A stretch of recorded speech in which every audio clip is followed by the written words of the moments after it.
This time on One Foot Flipper, I'm going to show you how you can send your daughter back to school with a $2,000 Trapper Keeper. Stay tuned. One Foot Flipper. Hey everybody, Paige here, the One Foot Flipper. Thanks for coming back to the channel. Today we're going to be looking at Lisa Frank. You know what Lisa Frank is? You know, it's this stuff and this stuff. You know, cutesy tigers and animals eating ice cream out in space. That was the hottest stuff around, at least for the young ladies back when I was in middle school. And apparently those young ladies have grown up and they still love it. So today we're going to look at which vintage Lisa Frank items are great for resale and will really get you some attention on eBay, and which ones you might just want to avoid. Or maybe if you're even interested in collecting the stuff, maybe this will give you some good information. I don't know. And sorry, manly man dudes who aren't interested in this kind of stuff, I'm sorry, but this whole video is basically going to be about Lisa Frank. So why don't you go watch one of those ones where I get angry about shipping methods. Maybe I'll put a link down in the description of one of those videos. You can go watch that video and then come right back and just catch my next video, and it will all be okay. I won't hate you if you skip this one, I promise. Alright, well today is my lucky day. I just got a package from a viewer.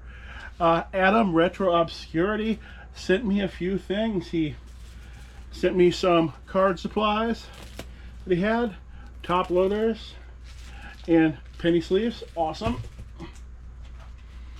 2 binders of Garbage Pail Kids in order, many of the same ones. I think it starts at, some of them are some of them are from the 3rd series. I think these are like the 8th series or so. Very cool. And sent me Louisville Moore's Crossfire Trail starring Tom Selleck's mustache. This will go right next to Quigley Down Under on my Tom Selleck wall downstairs. Thank you so much, Adam. I will put a link to Adam's YouTube channel down in the description. So, the artist herself, Lisa Frank, she was born in 1955. Now, there's not a lot people going to know about her because she's very private personally. She's only done interviews with her face obscured, so I'm not going to try to do a whole biography of her. But she did some early creative works in her early 20s, and eventually, in 1979, she started Lisa Frank Incorporated. And oh my goodness, did she have good timing. Nobody could have expected it, but as soon as 1979 ended, the 80s started.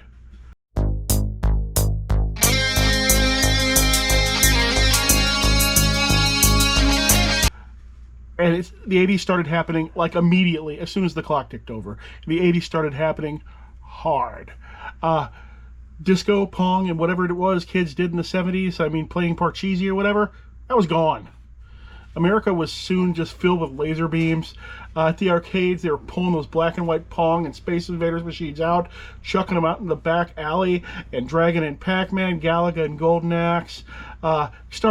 Metal bumpers on cars started disappearing with the new models. They were replacing them with plastic ones. Greed was good. Children were being marketed to directly with cartoon series, and there was a general change in style and culture that in some ways has stayed intact even today. And Frank was right there for it. Her artwork features rainbow and neon colors, stylized animals, you know, tigers, dolphins, pandas, unicorns. She may have invented the Unicat. Citation needed.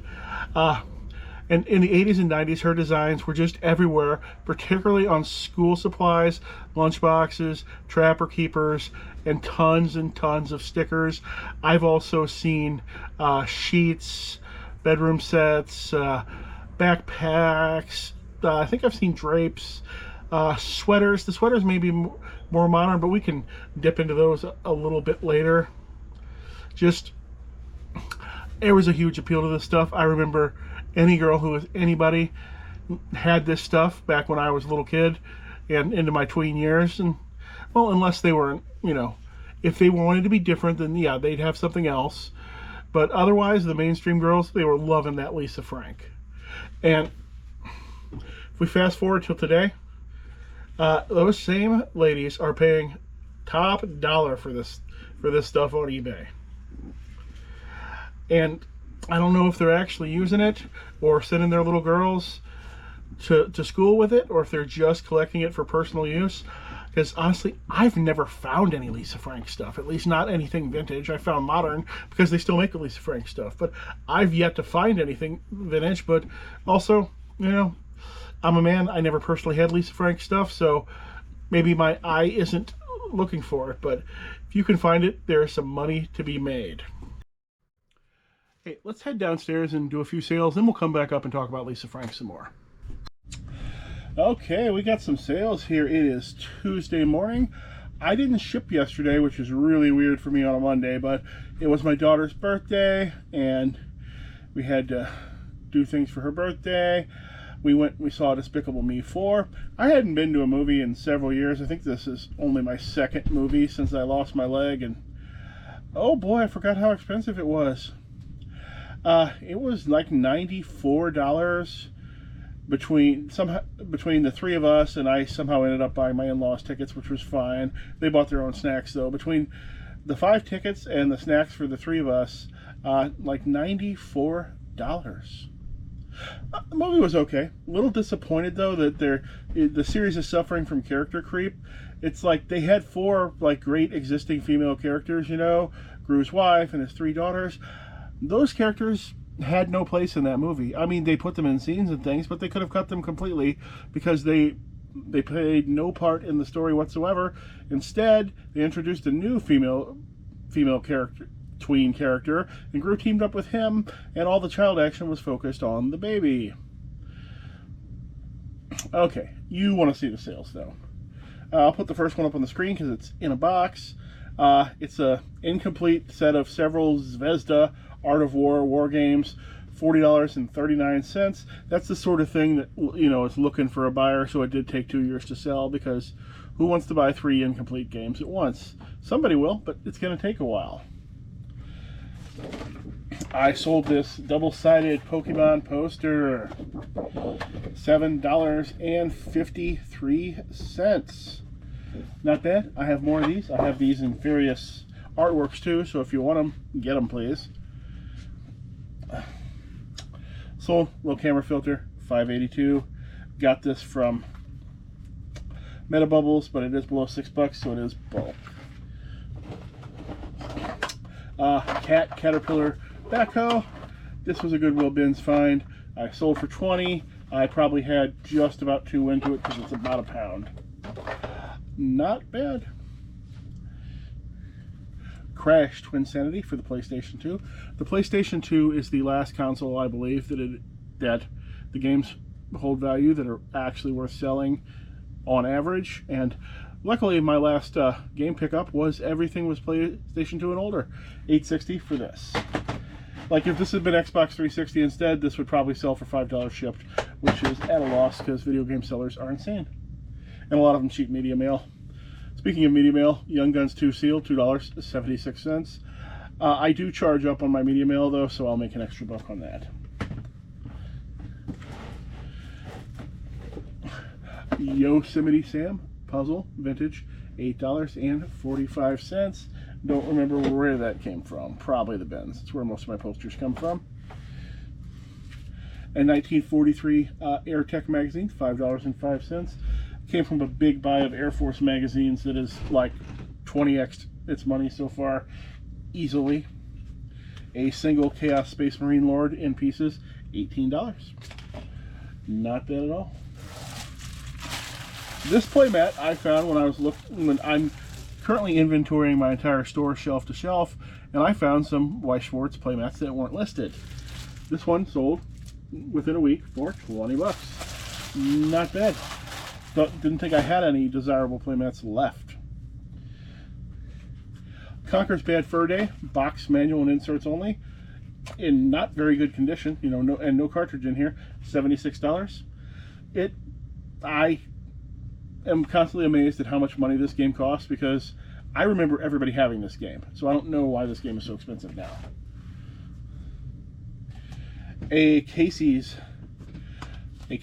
mug with a lizard on it, says eat bugs, in rather worn condition, $9. Goodwill bin pickup. I would have had about 80 cents in it, judging from the weight. I love picking up these old 90s mugs. For some reason, this is a... Some people want to have this old mug. It's a flex for certain category of people. They probably drive a pickup truck with a bench seat and they want it to sit right on the seat next to them. I used to love to do that. When I did do construction, I had a Ford Ranger with a bench seat, and I loved to have the biggest mug possible because it could just sit on the seat next to me and not fall over. Pokemon Paradox Rift Window Cling, $8.86, and since I listed this in the correct category, this can ship standard envelope for 69 cents. The standard envelope price just went up, by the way, people. So those of you who sell trading cards for 99 cents shipped, you just doubled the amount of money you're losing on every order. So congrats. How's that business model working out for you? Keep lying to yourself about multi-card orders too. If you say it enough, it'll turn true. Flames of War, slightly outdated mini rulebook, $3.65. I seem to have more of these available, but it said this is my last one. When I actually get to that point of my inventory, I will figure that out. Ozark Martin Daredevils, When It Shines, $13.77. I took this, the customer who wanted this was both condition sensitive and kind of lowballed me, but I just sold it anyway because it's a CD and I just wanted it out of here. So, yeah. 3 military books sold in a lot for $3.14. I think I got these for free with something. They might have come with a big war game buy that I had 2 years ago. I don't know. Individually, each of those books were available from charity booksellers at giveaway prices, but the lot eventually sold. And I have that at media mail shipping, but I bet that it'll go cheaper some other method. Thus, I'll actually make some money on the shipping on it. All right. Super Adventure Island for the Super Nintendo, $15.68. Paige, why you got so many video games? Because I found some lately. Scarface, The World Is Yours, $36.10. Is this game any good, or is this just money because it's Scarface? You know something? I've never seen Scarface. You know that? Never have. I've also never seen The Godfather. I know there's probably something wrong with me as a man. Well, yes, there's several things wrong with me as a man, but that's probably one of them. Guitar Hero box set, $22 for the PlayStation 2. Whitman's stock market game, from missing one piece, sold for $14.99. This is from 1968. That was either Goodwill bins or it came in a board game buy for $1. I think it came in the board game buy. eBay, screw me over, they're changing their rules.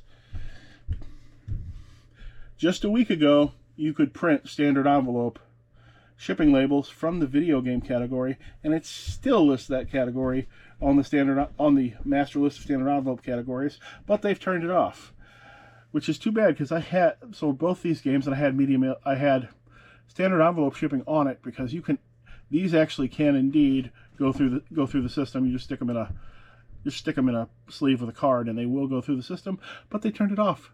Left it on the master category. At least the person bought 2 of them.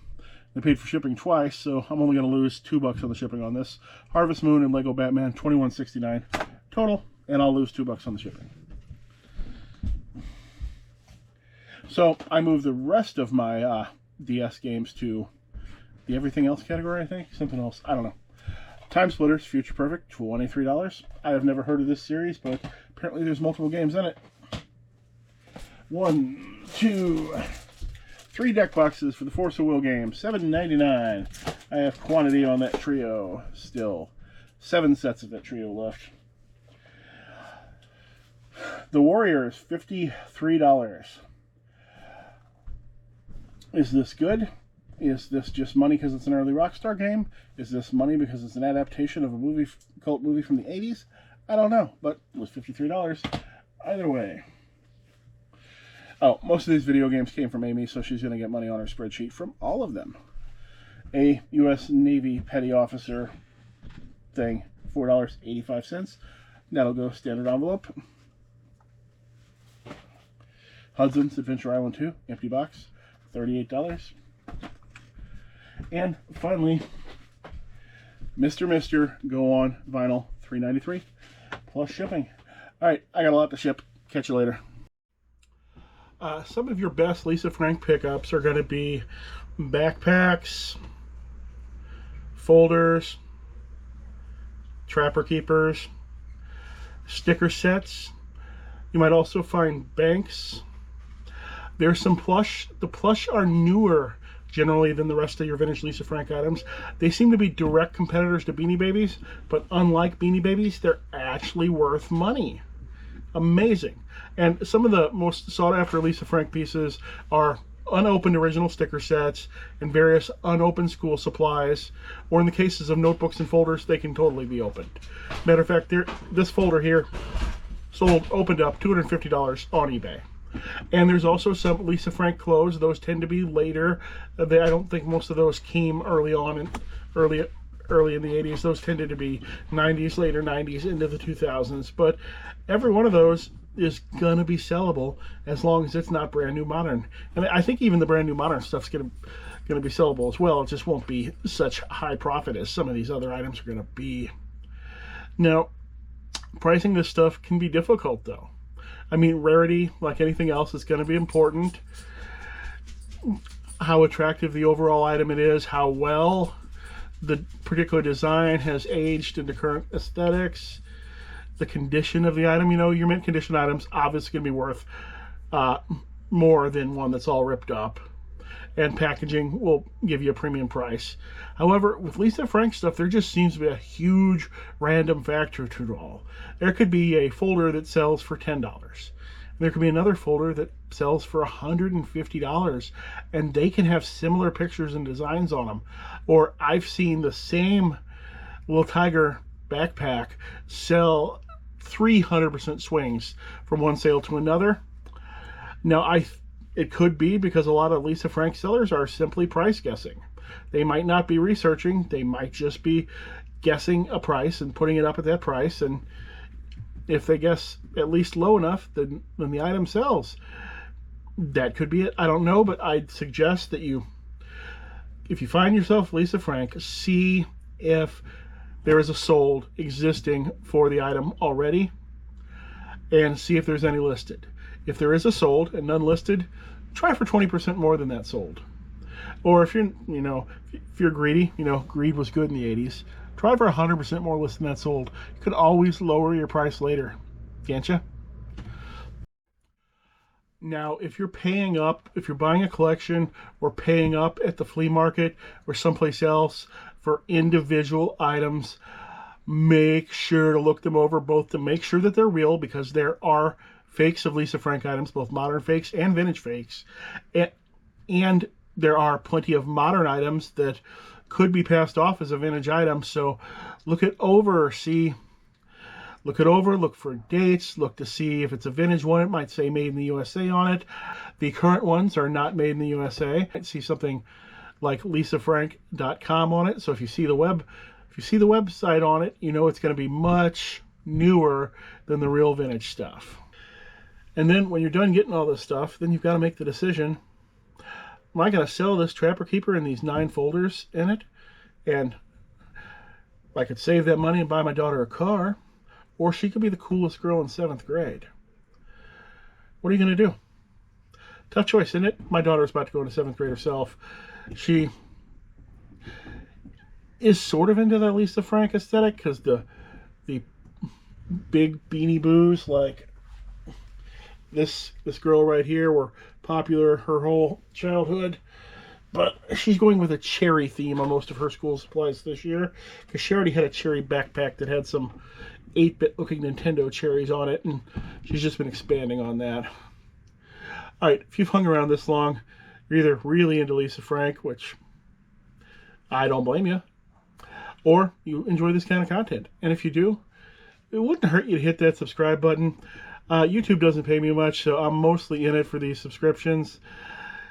It's not like I'm going to be riding a bike or doing any ice skating anytime soon, not with one leg. So go ahead, make my day, hit that subscribe button. I think that's all I've got for today, so thanks for watching. Hope to see you again soon. Bye.